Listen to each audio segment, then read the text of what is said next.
Alhamdulillah, wassalatu wassalam ala rasulillah, wa ala alihi wa sahbihi wa man walah, wa ba'd.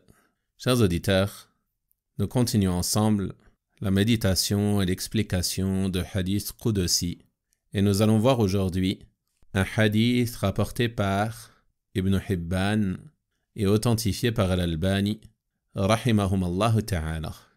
D'après Abu Huraira, radiyallahu anhu, le messager d'Allah sallallahu alayhi wa sallam a rapporté de son Seigneur les paroles suivantes: Wa izzati la ajma'u ala abdi khawfayn wa amnayn. Par ma puissance, je ne réunis pas en mon serviteur deux peurs ni deux sécurités. Idha khafani fid dunya amantuhu yawm al-qiyamah. Si la peur de moi ici-bas, je le placerai en sécurité au jour de la résurrection. Wa idha aminani fid dunya akhaftuhu yawm al-qiyamah. Et s'il se sent en sécurité ici-bas, je susciterai sa peur au jour de la résurrection. Ce hadith, mes frères et sœurs, c'est un hadith effrayant. C'est un rappel et un encouragement à la crainte d'Allah subhanahu wa ta'ala, mais aussi une menace à l'encontre de toute personne qui se sent à l'abri du châtiment d'Allah subhanahu wa ta'ala, de sa colère et de son châtiment. En effet, les deux peurs dont il est question dans ce hadith sont la peur du serviteur dans ce bas monde et sa peur au jour de la résurrection. Cela signifie que si tu as peur d'Allah subhanahu wa ta'ala ici-bas, une peur te poussant à lui obéir, en accomplissant ce qu'Allah t'a ordonné et en délaissant ce qu'il t'a interdit, alors Allah subhanahu wa ta'ala te placera en sécurité au jour de la résurrection et tu seras à l'abri de ses frayeurs. Et les deux sécurités dont il est question dans le hadith sont aussi celles de ce bas monde et celles du jour de la résurrection. Cela signifie que si tu te sens à l'abri du stratagème d'Allah, si tu te sens à l'abri de sa colère et de son châtiment, de sorte à ne pas lui obéir, à délaisser ce qu'Allah t'a ordonné, à transgresser ce qu'il t'a interdit, alors sache que tu ne seras pas en sécurité au jour de la résurrection. Mais tu goûteras aux frayeurs terribles de ce jour immense. Rappelle-toi bien de cela. Et rappelle-toi que la rétribution de chacun correspond à ses œuvres. Chacun d'entre nous sera rétribué en fonction de ce qu'il faisait. Donc ce hadith te rappelle la nécessité d'avoir peur et de craindre ton Seigneur subhanahu wa ta'ala. Et la peur est un acte du cœur qui ne doit être voué qu'à Allah subhanahu wa ta'ala. Comme il a dit dans son noble livre, فَلَا تَخَافُوهُمْ وَخَافُونِ إِن كُنْتُمْ مُؤْمِنِينَ. N'ayez pas peur d'eux, mais ayez peur de moi si vous êtes croyants. N'ayez pas peur du diable et de ses alliés. N'ayez pas peur des polythéistes et des mécréants, mais ayez peur de moi, ayez peur d'Allah, si vous êtes croyants.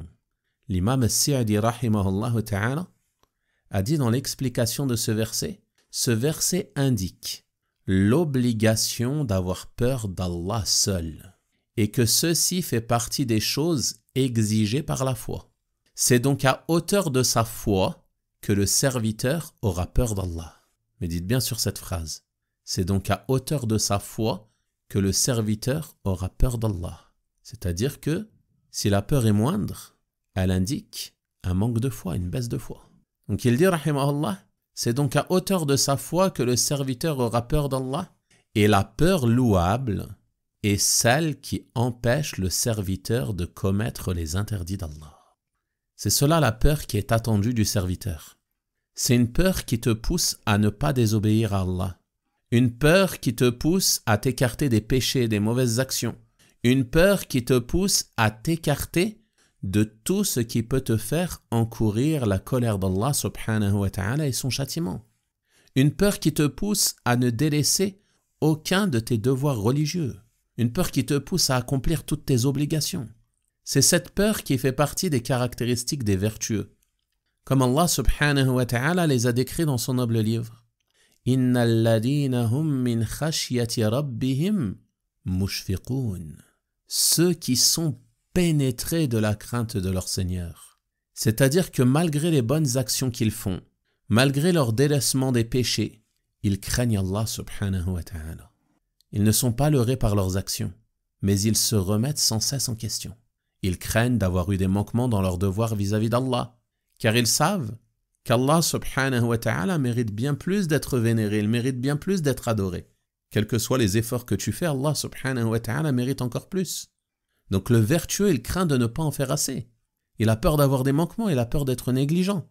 Il craint aussi la diminution de sa foi ou sa perte. Donc il va s'écarter de tout ce qui peut faire diminuer sa foi ou l'annuler. Il va s'écarter du polythéisme et de la mécréance, mais aussi il va s'écarter des péchés majeurs et mineurs, par peur d'Allah et de son châtiment. Tel est le comportement du vertueux. Il prend garde à ne pas avoir de manquement dans ses obligations et à ne pas les négliger.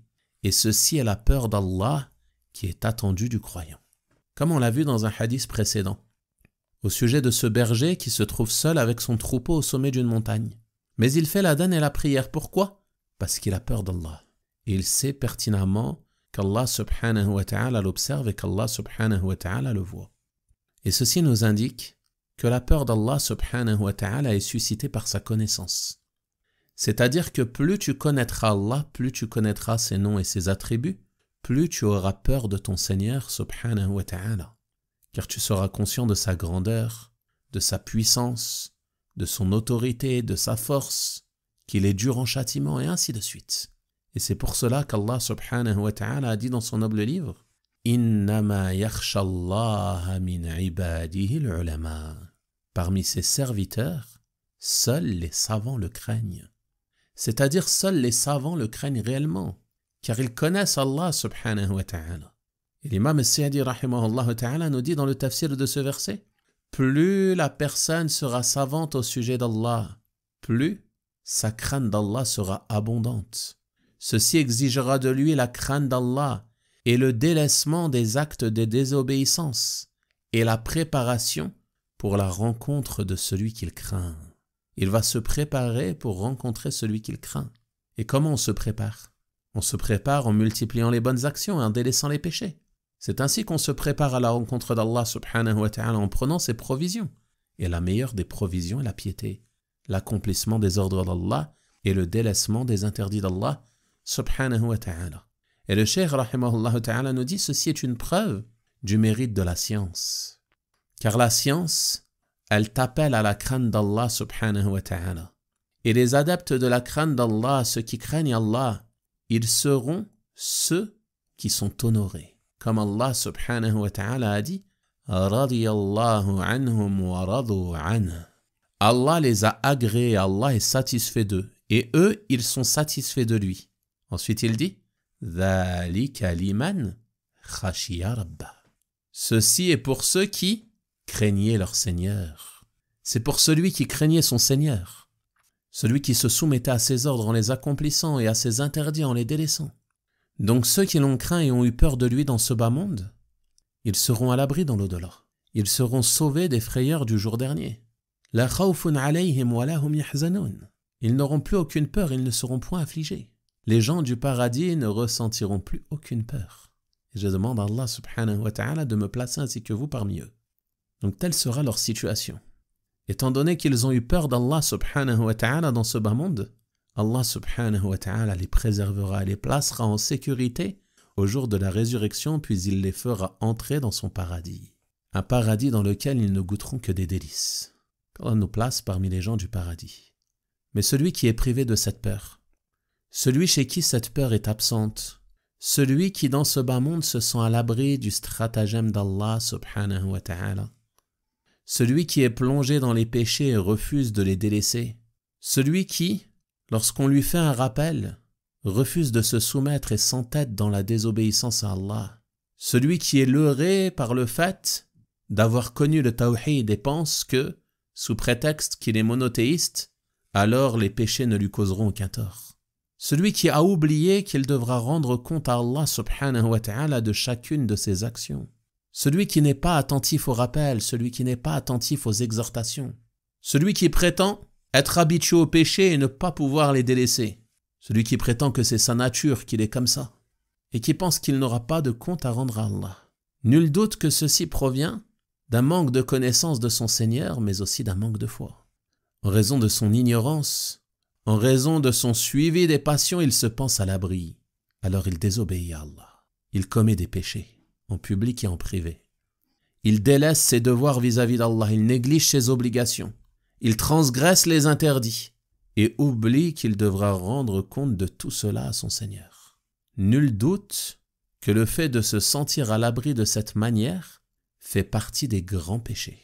Allah subhanahu wa ta'ala dit dans son noble livre « Afa aminu makrallah » Sont-ils à l'abri du stratagème d'Allah? Sont-ils en sécurité? فَلَا يَأْمَنُ مَكْرَ اللَّهِ إِلَّا الْقَوْمُ الْخَاسِرُونَ. Seuls les gens perdus se sentent à l'abri du stratagème d'Allah. Ce verset est effrayant, mes frères et sœurs.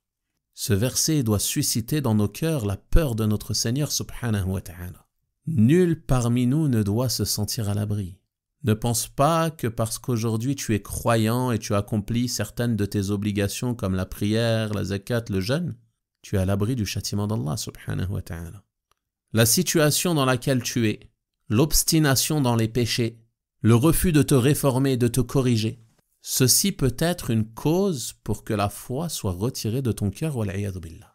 Et c'est pour cela qu'il faut sans cesse invoquer notre Seigneur et lui dire, comme le prophète sallallahu alayhi wa sallam disait, « Ya muqallib al-qulub, thabbit qalbi ala dinik » Ô toi qui retournes les cœurs, raffermis mon cœur sur ta religion. Tu multiplies cette invocation à Allah subhanahu wa ta'ala, mais tu fais les causes aussi pour être ferme. Tu œuvres. Tu ne te contentes pas d'invoquer, puis ensuite tu restes plongé dans les péchés, l'insouciance et le détournement du rappel d'Allah subhanahu wa ta'ala. Non. Tu invoques et tu fais les causes, tu cherches à te réformer, tu cherches à te corriger, tu travailles sur ta personne.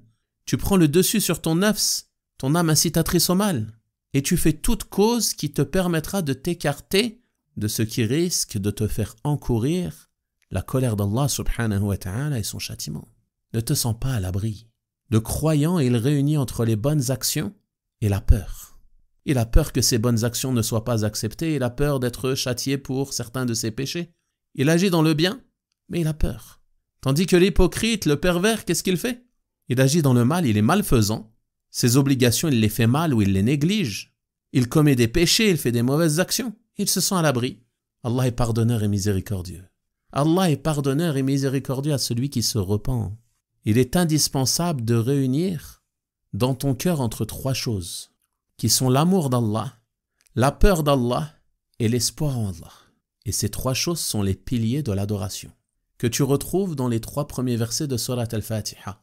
Lorsque tu dis « Alhamdulillahi Rabbil Alamin », tu loues Allah subhanahu wa ta'ala. Tu le loues pourquoi? Car il détient l'ensemble des attributs de perfection. Donc tu l'aimes subhanahu wa ta'ala, tu le loues parce que tu l'aimes. Ceci est l'amour d'Allah. Ensuite tu dis « Ar-Rahman Ar-Rahim », le tout miséricordieux, le très miséricordieux. Ceci éveille en toi l'espoir de la miséricorde d'Allah subhanahu wa ta'ala. Tu espères bénéficier de cette miséricorde. Tu espères qu'Allah subhanahu wa ta'ala te fasse miséricorde. Ensuite tu dis Maliki Yawmiddin, maître au jour de la rétribution. Tu vas être rétribué, tu vas revenir à Allah. Tu auras des comptes à rendre. Et ceci éveille en toi la peur. Et le croyant, il réunit sans cesse entre ces trois. Tu adores Allah subhanahu wa ta'ala parce que tu l'aimes. Tu as espoir en lui, tu as espoir d'obtenir sa récompense, espoir qu'il te pardonne, espoir qu'il te fasse miséricorde. Et en même temps, tu as peur de lui. Peur qu'il te châtie pour tes manquements et tes péchés. Peur que tes actions ne soient pas acceptées, et ainsi de suite. Et c'est ainsi que doit agir le croyant qui souhaite obtenir le salut, ici-bas et dans l'au-delà. Donc on retient de ce hadith, mes frères et sœurs, l'obligation pour nous d'avoir peur d'Allah subhanahu wa ta'ala, et que cette peur ne signifie pas que l'on doit rester les bras croisés à ne rien faire, à se lamenter sur notre situation, non. Ceci est une peur blâmable. Certains ont atteint un degré de peur qui les pousse à délaisser l'adoration d'Allah subhanahu wa ta'ala, à délaisser le repentir, sous prétexte qu'ils ont peur d'Allah, qu'ils ont atteint une situation si grave qu'ils ne pourraient pas revenir et ne pas se réformer. Ceci est une erreur. La peur d'Allah qui est louable et celle qui t'empêche de commettre les interdits d'Allah. C'est celle qui te pousse à obéir à Allah subhanahu wa ta'ala, à ne pas négliger tes obligations. C'est cela qui est attendu. Donc, tu dois sans cesse avoir peur d'Allah. Une peur qui te pousse à agir, une peur qui te pousse à te réformer. Tu dois sans cesse te rappeler qu'Allah subhanahu wa ta'ala t'observe, te voit et t'entend. Et ceci va t'aider à te remettre en question, à sans cesse observer qu'est-ce que tu dis, qu'est-ce que tu fais. Est-ce que ceci plaît à ton Seigneur ou est-ce que ceci te fait encourir sa colère et son châtiment? Et tu dois prendre garde à te sentir à l'abri. Car lorsque tu commets un péché, lorsque tu t'habitues à un péché, au point de le banaliser, comme beaucoup de gens aujourd'hui qui ont banalisé certains péchés pourtant très graves, c'est en réalité que tu te sens à l'abri. C'est comme si tu n'avais pas peur du châtiment pour ce péché. Comme si tu avais une garantie que tu n'allais pas être châtié pour ce péché ou que ce péché allait être pardonné.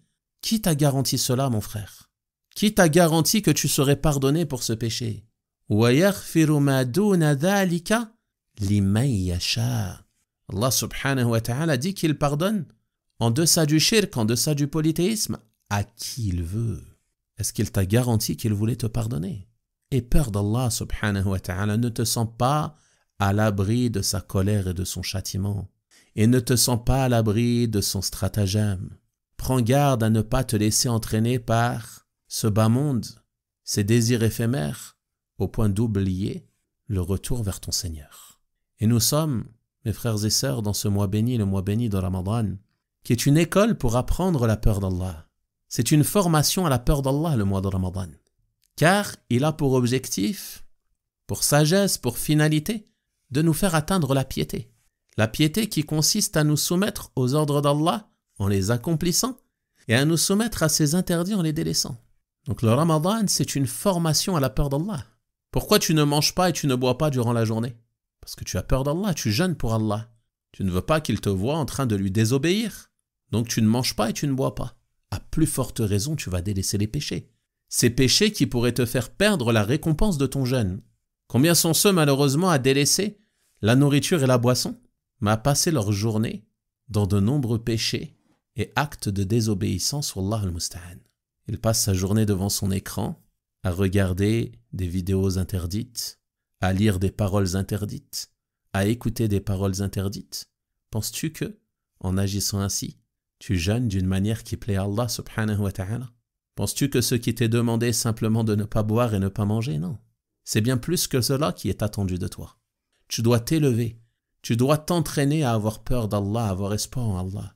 T'entraîner à délaisser les péchés de la même manière que tu délaisses cette boisson et cette nourriture qui sont à la base des choses permises.